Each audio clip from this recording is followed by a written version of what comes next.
Bismillahirrahmanirrahim. Assalamualaikum warahmatullahi wabarakatuh. Perkenalkan, nama saya Rahel Dwi Maharani dengan nomor stambuk 22579-011 dari Program Studi Perdagangan Internasional. Pada video kali ini saya akan memenuhi tugas mata kuliah Pemikiran Ekonomi dan Bisnis, yaitu tugas ke-6 dengan judul materi yang akan saya bawakan mengenai peran modal dan investasi dalam pertumbuhan ekonomi, perspektif klasik dan implikasinya bagi kebijakan ekonomi. Materi yang pertama yaitu mengenai modal dan investasi. Investasi adalah salah satu faktor strategis dalam kegiatan perekonomian. Investasi juga biasa disebut dengan penanaman modal. Nah, investasi ini adalah aktivitas penanaman uang atau modal atau aset yang berharga untuk tujuan memperoleh keuntungan. Semakin mudahnya informasi yang didapat oleh individu terkait investasi membuat makin maraknya penipuan investasi bodong. Materi yang kedua yaitu mengenai pertumbuhan ekonomi. Nah, pertumbuhan ekonomi itu sendiri adalah sebuah proses dari perubahan kondisi perekonomian yang terjadi di suatu negara secara berkesinambungan untuk menuju keadaan yang dinilai lebih baik selama atau dalam jangka waktu tertentu. Nah, teori pertumbuhan ekonomi ini menjelaskan tentang faktor-faktor yang mempengaruhi atau menentukan pertumbuhan ekonomi dan prosesnya dalam jangka panjang.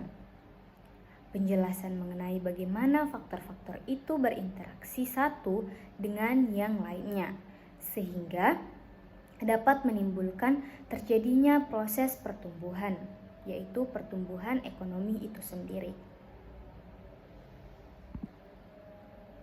Selanjutnya yaitu mengenai kebijakan ekonomi. Nah, kebijakan ekonomi adalah tindakan pemerintah suatu negara dalam menetapkan kebijakan atau keputusan di bidang ekonomi. Secara umum, kebijakan ekonomi di suatu negara dibedakan menjadi kebijakan fiskal, kebijakan moneter, kebijakan produksi, kebijakan perdagangan mancanegara, dan kebijakan ketenagakerjaan. Tujuan ditetapkannya kebijakan ekonomi adalah untuk mencapai kemakmuran masyarakat di suatu negara. Kebijakan ekonomi dapat pula mencakup di dalamnya sistem untuk menetapkan sistem perpajakan, suku bunga, dan anggaran pemerintah. Selain itu, kebijakan ekonomi juga mencakup pasar tenaga kerja, kepemilikan negara, dan otonomi daerah dari investasi pemerintah ke dalam perekonomian. Kadangkala, kebijakan semacam ini sering terpengaruh juga oleh lembaga-lembaga internasional seperti Dana Moneter Internasional atau Bank Dunia, serta keyakinan politik dari pihak-pihak yang memegang kekuasaan negara saat itu. Materi yang keempat yaitu mengenai peran modal dan investasi dalam perspektif klasik. Dalam perspektif klasik, modal didefinisikan sebagai barang-barang yang diproduksi oleh pekerja untuk digunakan dalam produksi lebih lanjut. Ini termasuk mesin, peralatan, bangunan, dan barang modal lainnya. Modal diperlukan untuk meningkatkan produktivitas tenaga kerja dan menciptakan lebih banyak barang dan jasa. Nah, dari segi investasi dalam konteks klasik, ini merujuk pada pengeluaran untuk membeli atau memperbarui modal. Investasi ini dianggap sebagai salah satu faktor utama dalam meningkatkan output dan pertumbuhan ekonomi jangka panjang. Nah, dalam teori klasik ini, peningkatan investasi cenderung meningkatkan kapasitas produksi dan efisiensi ekonomi secara keseluruhan. Perspektif klasik menekankan pentingnya stabilitas kebijakan, termasuk kebijakan fiskal dan moneter yang konservatif untuk mendorong investasi yang berkelanjutan. Dalam pandangan klasik, peningkatan investasi akan menghasilkan pertumbuhan ekonomi yang stabil dan berkelanjutan, meningkatkan standar hidup dan kesejahteraan secara keseluruhan. Kemudian, materi yang terakhir yaitu mengenai implikasi dari peran modal dan investasi bagi kebijakan ekonomi. Nah, implikasi dari peran modal dan investasi bagi kebijakan ekonomi dapat beragam, tergantung pada konteks ekonomi yang spesifik. Namun, beberapa implikasi umumnya termasuk yang pertama, yaitu poin pertama, pentingnya kebijakan investasi. Nah, kebijakan ekonomi harus mendorong investasi yang berkelanjutan, baik dari sektor swasta maupun dari sektor publik. Ini dapat mencakup intensif fiskal, kebijakan regulasi yang memperbaiki iklim investasi, serta investasi publik dalam infrastruktur dan inovasi. Kemudian poin yang kedua yaitu perhatian terhadap kestabilan makroekonomi.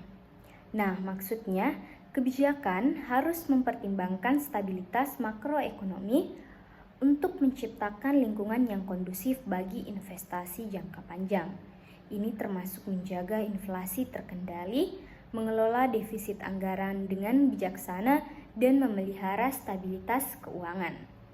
Kemudian, poin yang ketiga yaitu diversifikasi investasi, di mana maksudnya penting untuk mendorong diversifikasi investasi untuk mengurangi resiko sistemik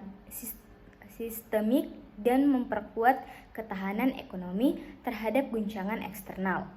Ini bisa dilakukan melalui kebijakan yang mendukung pengembangan berbagai sektor ekonomi dan memfasilitasi akses modal bagi berbagai jenis bisnis. Kemudian, poin yang keempat, pengembangan pasar modal, yaitu mendorong perkembangan pasar modal yang kuat dan efisien juga penting, karena ini memberikan sumber pembiayaan jangka panjang bagi perusahaan dan proyek investasi. Ini dapat mencakup kebijakan untuk meningkatkan transparansi, perlindungan investor, dan pengembangan produk keuangan yang inovatif. Kemudian, poin yang kelima, peningkatan akses modal, di mana kebijakan harus berusaha untuk meningkatkan akses modal bagi pengusaha kecil dan menengah serta masyarakat yang kurang mampu. Ini bisa dilakukan melalui program-program pemerintah yang mendukung kredit usaha kecil, pendidikan keuangan, dan inklusi keuangan. Kemudian, poin yang terakhir yaitu keseimbangan antara konsumsi dan investasi. Nah, kebijakan ekonomi harus mencari keseimbangan antara konsumsi dan investasi untuk memastikan pertumbuhan ekonomi yang seimbang dan berkelanjutan. Ini dapat melibatkan penggunaan kebijakan fiskal dan moneter untuk mengendalikan permintaan agregat dan menghindari ketidakseimbangan makroekonomi yang merugikan. Baik, sekian materi yang dapat saya sampaikan. Apabila ada kekurangan atau kesalahan informasi yang saya berikan, saya memohon maaf sebesar-besarnya dan agar kiranya diberikan masukan yang dapat mengkritik untuk tugas selanjutnya. Sekian dari saya. Wabillahi taufiq wal hidayah. Wassalamualaikum warahmatullahi wabarakatuh.